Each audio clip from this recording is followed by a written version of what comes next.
সামনেই পয়লা বৈশাখ, নতুন বছরকে স্বাগত জানাবে গোটা বাংলা।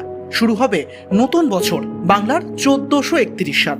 নতুন বছর, নতুন জামা কাপড়, নতুন খাওয়া দাওয়া, বাঙালি যেন একেবারে অন্য ফেজে চলে যাবে। চৈত্র সংক্রান্তির পরের পয়লা বৈশাখ থেকে বাংলা ক্যালেন্ডার অনুসারে নতুন বছরের শুরু। বাংলার ব্যবসায়ীরা নববর্ষের প্রথম দিনটাকেই হালখাতা হিসেবে পালন করে থাকেন। বাংলা নববর্ষের সঙ্গে অঙ্গাঙ্গিভাবে জড়িয়ে রয়েছে হালখাতা। কিন্তু ব্যবসার খাতার নাম হালখাতা কেন, ভেবে দেখেছেন কখনো? শুধু হিসেবের খাতা হাল নগদ করার আনুষ্ঠানিকতাই নয়, পয়লা বৈশাখে ব্যবসায়ীরা আয়োজন করেন হালখাতার। দোকানপাটে থাকে পরিপাটি সাজ, ফুল মালা, সঙ্গে লাল শালু দিয়ে মোড়া নতুন খাতা, আর তাকেই পুজো করা হয়। নতুন খাতার প্রথম পাতায় নতুন কিছু সূচনার প্রতীক হিসেবে স্বস্তিক এঁকে শুরু করা হয় বছরের প্রথম দিনের হিসেব। মানুষ একসময় ছিল যাযাবর। লাঙলের ব্যবহার শেখার পর মানুষ এক জায়গায় স্থায়ী বসবাস শুরু করলো, আর সেখানেই শুরু হলো চাষ, তারপর ফসল, তার সঙ্গে সঙ্গে সেই ফসল বিক্রি, আর ধীরে ধীরে এভাবেই ব্যবসার প্রত্যাবর্তন। আর তারপরেই হালখাতাও চলে এলো হঠাৎ করেই যেন। তার সঙ্গে দোকানে লক্ষ্মী গণেশের পুজো তো থাকছেই, ক্রেতাদের মিষ্টিমুখ করানো হয়। তাই বাংলা নববর্ষের সঙ্গে অঙ্গাঙ্গিভাবে জড়িয়ে রয়েছে এই হালখাতা।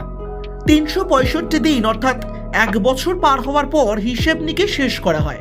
পুরনো খাতা বন্ধ করে নতুন খাতা খোলার দিন হিসেবে বাঁচা হলো এই পয়লা বৈশাখকে। ফলে এই দিনটাকে এই উৎসবের সঙ্গে প্রত্যক্ষভাবে হালখাতার কোনো সম্পর্ক তেমন ভাবে নেই।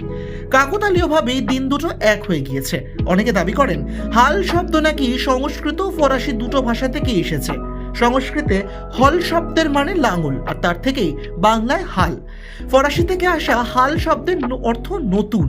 কিন্তু এর সঙ্গে ইতিহাস ঠিক কিভাবে জড়িয়ে রয়েছে তা দেখলে হয়তো এখন অনেক বর্ণনাই সামনে উঠে আসতে পারে। পুরনো কলকাতায় ইংরেজি নববর্ষের উৎসব উপলক্ষে বেশ ঘটা করে হতো নানা রকম উৎসব, আর তার সঙ্গে মানুষ অংশগ্রহণ করতেন পুরোদমে। আর এভাবেই সূচনা হয়েছিল পয়লা বৈশাখ, আর তার সঙ্গেই হালখাতাটা যেন কিভাবে এক হয়ে গিয়েছিল। কিন্তু তার থেকে একটু পুরনো ইতিহাস দেখতে হয়। স্বভাবত এই লেখনী থেকে বোঝা যায় যে হালখাতার কথাই বলা হচ্ছে, তবে সে সময় যে নববর্ষ উদযাপনে তেমন তোড়জোড় ছিল না তাও স্পষ্ট। ইতিহাস বলছে মুঘল সম্রাট আকবরের আমল থেকেই পয়লা বৈশাখের উদযাপনের প্রথা শুরু হয়েছিল। সেই সময় থেকেই দোকানে দোকানে ব্যবসার হিসেব করার জন্য শুরু হয় হালখাতার প্রথা। হাল মানে নতুন, আর হালখাতা মানে নতুন খাতা। তাই কিছুটা ইতিহাস জড়িয়ে রয়েছে মুঘল সাম্রাজ্যের সঙ্গেও। শায়কদের report, Indo Bangla Times business, Kolkata.